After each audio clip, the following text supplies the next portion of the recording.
Are you going to that bastard? Do you not have any sense of shame? What are you talking about? You dare speak after crawling in here? That's Who do you me. think you are? You're probably wondering how I ended up in this situation. Well, it all started when I finally moved out of my father's household. So it turns out that I was actually the illegitimate daughter of a large conglomerate family.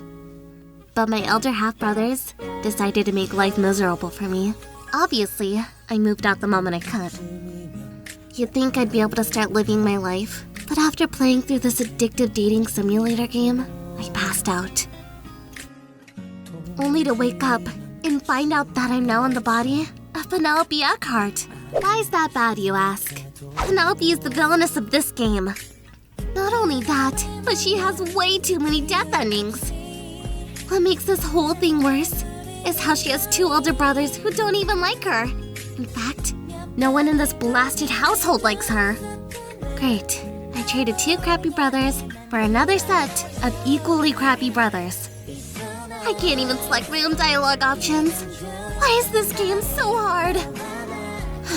So, let's see what my options are. There's Derek Eckhart, my eldest brother. Yeah, that's a hard no for me. My second elder brother, Reynold Eckhart. This is the cretin who's yelling at me right now, so I'd rather not. There's Marky Verdandi.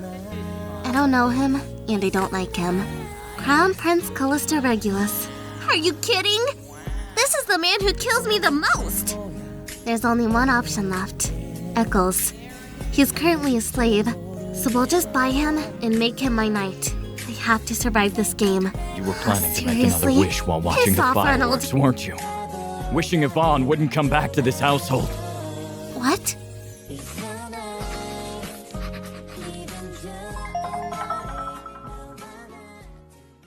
Right, so let's talk about this webtoon. 악역의 엔딩을 죽은 분, roughly translated to Villains Are Destined to Die, or Death is the Only Ending for the Villainess, is another story based on being isekai'd into an otome dating simulator authored by Gyeouel and illustrated by SUOL. I'll be honest here, this webtoon didn't make much of an impression on me on the first read-through. I think it's because the market on shoujo, villainess, and female-oriented webtoons was kind of blowing up to the point where I could hardly keep up to date with the latest titles, so I couldn't appreciate the little nuances that made this one unique. However, many of my viewers kept pitching this title to me, and so, in response, I've read it again, and yes, I was blind.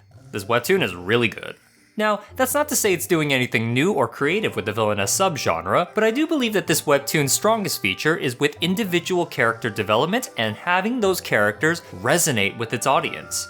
This story cleverly manipulates its audience to a certain frame of mind and then frequently challenges those perspectives during moments of character development. In other words, this thing is really, really good at making you feel something with every interaction. The narrative and general plot points are outrageously simple because I could probably summarize the general events so far in a few sentences. But the combination of phenomenal characterization and simple story really work well together because I really empathize with the supporting cast alongside the main character. I'm the Weebtooner, and this video is going to cover the first season of Villains Are Destined to Die and why it deserves to be reviewed with a critical eye. So like I said before, this story is simple. Our protagonist, Penelope Eckhart, is actually an isekai modern woman, Si-Yeon, who's stuck in the body of the villainess for the popular dating simulator game Daughter of the Duke, Love Project. Unfortunately, playing this game as Penelope is absurdly difficult and equally perilous. Bad endings are frequent, and it basically always results in death. Therefore, Penelope's entire goal is, unsurprisingly, to not die. As far as I've read up to, this premise doesn't really change, so everything that comes after is fairly easy to understand. To start things off, we get to know a little bit about Si-Yeon. I don't believe that she has specifically been named in the webtoon, so I had to look through the wiki to get it. Si-Yeon is the illegitimate child of a giant conglomerate family. She's had it rough prior to being allowed into her father's family, but it turns out that her half-brothers weren't all too thrilled with having a new sister. As such, they either neglected and/or harassed her until she became of age to legally move out. She plans to live out her college days surrounded by friends and even discovers the joy of playing dating simulator games. Now, I know just how dangerously appealing those things are. Just to clarify, I am a straight adult male and I've played through these titles here, and mostly loved every moment of it. Therefore, I can only imagine what these things do to their intended audience. Which is why I'm both amused and unsurprised that Si-Yeon here blasts through the entire game in what I presume to be a single sitting. Daughter of the Duke Love Project revolves around an 18-year-old country girl, Yvonne, who's actually Duke Eckhart's missing daughter. Yvonne's journey will have her engage with 5 male love interests, 2 of which are her blood siblings, while dealing with the antagonistic Penelope. These 5 targets are Duke Eckhart's firstborn son, Derek Eckhart, Duke Eckhart's second son, Reynold Eckhart, Marcus Winter Verdandi, who's actually a sorcerer in hiding, war slave and future knight Eccles, and the volatile crown prince, Callisto Regulus. It appears that in his grief, Duke Eckhart adopted a peasant girl to replace his missing daughter, and that's where Penelope comes into all this. This is easily the worst form of coping with grief I can think of, and will probably be my first and last complaint about the Duke's behavior, because his 2 sons obviously do not like the idea of having a replacement sister. Right away, you'll notice this webtoon already does 2 things correctly. Firstly, it develops the actual main character, Si-Yeon. Si-Yeon is going to transmigrate into Penelope's body, which means we don't really ever get to know the original Penelope Eckhart all that well. In other words, we need a protagonist we understand and care about. Secondly, Si-Yeon also needs to care about Penelope's plight. Having her resonate with Penelope because they effectively share the same crappy situation is something I feel gets overlooked in these I Became the Villainess stories. So Si-Yeon, now Penelope, wakes up and the first event we go through involves her maid who has a nasty habit of poking holes in her arm while she sleeps and feeding her actual garbage. This is one of the aspects of the entire story that makes little to no sense to me. The staff may not like her, but it seems like a very perilous risk to endanger a high noble like this. Even her own brothers who hold less than favorable impressions of Penelope do not sanction these actions. Penelope even shows us later on in the story that the noble's privilege lets them execute anyone of lower standing who doesn't show the proper respects. It still doesn't stop the staff from taking these massive risks, as we later learn. However, the scenario justifies itself as Reynold Eckhart, Duke Eckhart's second son, walks in on this whole affair and is appalled. This is a strong introduction. Up until this point, we have been conditioned through Si-Yeon's backstory to hold unfavorable impressions of her elder brothers. These negative preconceptions should easily extend to Penelope's brothers, but instead, the first thing we learn about Reynold is that he doesn't tolerate injustices and demonstrates the best aspects of a noble. Sure, he's a bit rough around the edges and doesn't respond well to Penelope's negative attitude, but you have to realize that the Eckhart brothers have an actual, legitimate reason to dislike Penelope. Think about it. If you lost your sister and then some random lowborn girl shows up to replace her, I highly doubt you take that development very well. More so when you learn that Penelope didn't respond well to the negative reception and frequently acts out against it, further lowering her standing and creating a vicious loop where she acts out even more. It really isn't that hard to imagine why Reynold hates Penelope, but he still defends her and the webtoon begins to challenge you, the reader. It's up to you as the reader to look past any preconceived biases and see these characters for who they are and not as you imagine them.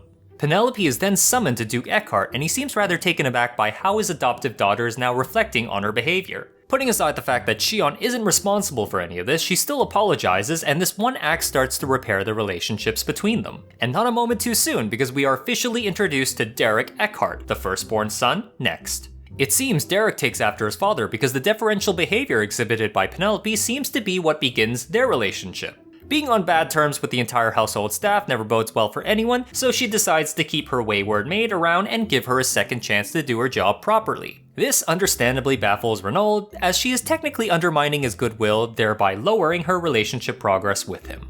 I'll be discussing it later, but I do believe that Penelope and Reynold have the most complicated and thematically appropriate interaction so far. Penelope's interactions with Reynold truly develop her character better than anyone else. But I digress, because the Eckharts get an invitation to the royal palace and Derek opts to escort Penelope himself. As they share the same carriage, she makes no attempt to hide her disdain for him and his remarks, but he's actually being rather mature about all of this. Remember people, the original Penelope was a menace and no one else knows that the current Penelope is here on an isekai visa. Any jabs Derek may take at Penelope are, on some level, well-deserved. Conversely, I get the feeling Penelope just doesn't like Derek on a fundamental level. Anyway, the banquet scene only exists to introduce the first prince, Callisto Regulus. During the queen and second prince's opening statements, he just brazenly barges in on the whole affair and mockingly throws a potential assassin at their feet, insinuating their involvement. Everything from his entrance, attitude, and demeanor shows that this is one dangerous dude and not to be trifled with. Thus, Penelope somehow stumbles onto him on the maze garden and finds herself at the wrong end of his blade. What's a girl to do in this scenario? Being dangerously close to death, she makes the sensible decision to make it up and say that she fell in love with him. Callisto then asks the perfectly reasonable question, "What about me do you love?" Do you find acts of brutality arousing? I mean, this is the only way she'll survive this encounter, but he doesn't know that. So yeah, Callisto lets Penelope off the proverbial hook and demands an answer later. Before leaving the party, she runs into Winter Verdandi, but it's a token introduction at best. Later on, Penelope sneaks out to find the only male lead that sounds like the least amount of trouble to groom, Eccles. But because her sneak level is too low, she's caught by her brothers and they all decide to go out together, only to promptly separate. But it's all good because now that she's alone, Penelope can put on a nifty mask and attend the slave auctions. And here we get to see Eccles. He's currently a war slave from a defeated nation, but Penelope purchases him for an outrageous sum and instantly earns his love and loyalty. Well, tentatively. This all seems easy now, but Penelope recognizes that Eccles is actually a dangerous thing to have around. He has a penchant for killing people and seems to be easily swayed, something that'll work against Penelope should Yvonne appear. But because she doesn't like her other options, she'll bring the stray dog home to everyone's displeasure. Penelope announces her intentions to take Eccles as her personal guard, and the entire household is not happy with this decision. The Duke doesn't like the idea of entrusting a war slave from a defeated enemy nation with the security of his daughter. Derek doesn't like the idea of entrusting a war slave from a defeated enemy nation with the security of his sister. Reynold doesn't like the idea of entrusting a war slave with anything. I'm sure you get the idea. I mean, if I was high nobility and wielded significant financial and military power like the Eckharts, then I wouldn't tolerate the shame of having a war slave wander around and about in my household, never mind being responsible for the safety of one of its members. This probably stings even more considering the Eckharts generally seem to be an upstanding noble family that keep law and order. But they let this slide because Penelope has been somewhat behaving recently, so Eccles gets to stay and suffer the contempt of the entire household. Fantastic. Now the next event involves Marcus Winter Verdandi. He's actually a sorcerer, but because magic is a big no-no in the Aorca Empire, he needs to keep that bit of info secret. So after getting an invitation from a husky-voiced rabbit to visit Winter's domain, Touch me. His reprimands. Touch me harder. Penelope visits the guild and stumbles upon a bunch of young apprentices. She helps them out with their stuff until Winter shows up. Turns out he wasn't expecting Penelope to be so quick to respond to the invitation, so he was initially wary as he is trying to keep the whole magic thing a secret. Normally, I'd say Winter should be a good candidate to avoid a death ending, but Penelope assumes the worst of him and doesn't want to put her faith in him. I'd say she's well within her rights because the scripted narrative of the game had Winter bring Yvonne back into high society on the same day as Penelope's coming-of-age ceremony. Yeah, I kind of agree with our protagonist when she interprets this as a hostile move. Nevertheless, Winter offers his help when she needs it, only for her to immediately use it to avoid an angry Derek. But it doesn't matter because she still gets caught by Derek anyway. He takes her away and they have their moment together. And it's here we learn that Derek's a pretty decent and upstanding guy who recognizes the injustices of the world. He's trying to be nice, but Penelope just doesn't interpret any of his words or actions the way the audience sees them. She really is being difficult where it concerns her brother, and surprisingly, I love every moment of it. She's stubbornly pinning her hopes on the war slave. Hey people, I know some of you think this is a good idea, but if you stop and think about it, it's kind of a dead end because he's the only one out of all the candidates who doesn't really have the means to ensure her survival. If anything, his situation is almost as bad, if not worse, than Penelope's. And yes, this is probably the reason why she prefers him. The ostracization makes them birds of a feather and therefore easier to understand and trust. But like I said, it doesn't make it any better. The season ends with a massive climactic argument between Penelope and Reynold. Don't worry, I'm definitely covering that in the next section. First things first, Webtoon, very good, simple story, great characters, godlike character interactions, fantastic development, absurdly consistent and high quality art. Yeah, it's a no-brainer why you all like this one. It's downright impressive how the story hasn't created any clear villains yet. Every character has a rational reason for acting the way they do, well, mostly. It's even more impressive how absurdly well the Eckhart household is characterized in this first season. Apart from the servants who happen to irrationally do and say bad things to meet the story's needs, Duke Eckhart, Derek, and Reynold have a lot of depth to them. Well, mostly Reynold, but I can certainly appreciate Derek and his father too. I'm just gonna get this out of the way now, but I won't really be talking about Winter, Callisto, or Eccles because the webtoon really hasn't gotten around to developing them yet in season 1. There are many moments in the webtoon where Penelope recalls her experiences as Si-Yeon, and I think this is something special. These flashbacks are all relevant to the scenes where they occur and only serve to enhance our connection to the main character. Even though I've been calling our main character Penelope, it's actually Si-Yeon I'm referring to. I can't name a single webtoon off the top of my head that makes me feel this level of awareness. This is not Penelope's story, no, this is Si-Yeon's story, and I'm constantly reminded of it. I unironically love this. This narrative has a very clear theme, choices, or lack thereof. Si-Yeon has never been able to make any meaningful choice in her life, and after finally moving out and escaping the neglect and harassment from her half-brothers, she immediately ends up in Penelope's body. The lack of choices is also mirrored with Penelope, as Si-Yeon isn't even able to select any of the options afforded to her in each encounter. If you read further into this, then you realize it's actually the real Penelope subconsciously making these poor choices. The real Penelope is a sad girl who can't win no matter what she does. A poor commoner orphan who supposedly got lucky and entered the Duke's household, only to find that she was not welcome there. It's tragic and mirrors Si-Yeon's situation. Not only does this let the reader empathize with both Si-Yeon and Penelope, but it lets Si-Yeon empathize with the very person she's transmigrated into. This sounds so basic that I don't know if I can accept another isekai transmigration story again that doesn't address this topic. Most of Penelope's best moments are when she's internalizing her feelings on the matter at hand. You'll notice that it's actually the supporting cast who initiate the interesting developments, and she only really just reacts to it. I know Derek, I know Reynold, I know Duke Eckhart, I even know Winter and Eccles just because of how well they're introduced and characterized. And I know all of this not because of Penelope's exposition, but because they're actually doing stuff to show me what they're like. If anything, Penelope's exposition on these characters create a false impression that actually emphasizes the impact once Derek and Reynold come and break it. This is storytelling at its finest. I mean, my expectations are not subverted or anything. It's pretty obvious how this plot develops if you've read enough of the Villainess genre, but it's the way that these characters are always trying to figure out each other with the audience that chokeholds my attention. If any of you are in a psychological bad place, then you'll find the story will hit you like nothing else because you're reading someone else's experience and how they're overcoming it. What's even more genius is how Penelope is still not making her own choices even after being able to freely select her option of responses. Her traumatizing experience with her half-brothers as Si-Yeon have colored her perception of family to such a degree that she can't see Penelope's brothers for who they actually are.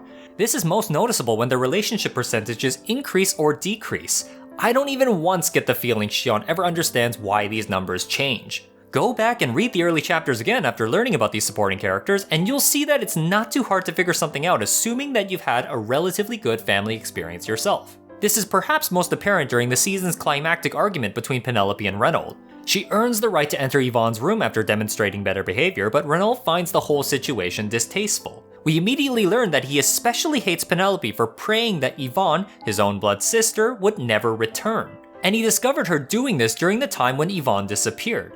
He has every reason to hate her, and as an older brother myself, I'd never forgive a random street rat for having the audacity to do this. Of course, it's completely understandable from Penelope's perspective because she doesn't want to go back to living a life of poverty alone, and she never did this with any ill will. She definitely didn't deserve to have Reynold frame her for a crime she didn't commit, especially since it single-handedly caused the entire household to be openly hostile towards her from then on. In a way, Reynold is directly responsible for the crux of Penelope's bad behavior. You'll notice that this is a really uncomfortable situation for both parties, and it only shocks Reynold even more to learn how horrid Penelope's living conditions were prior to her adoption.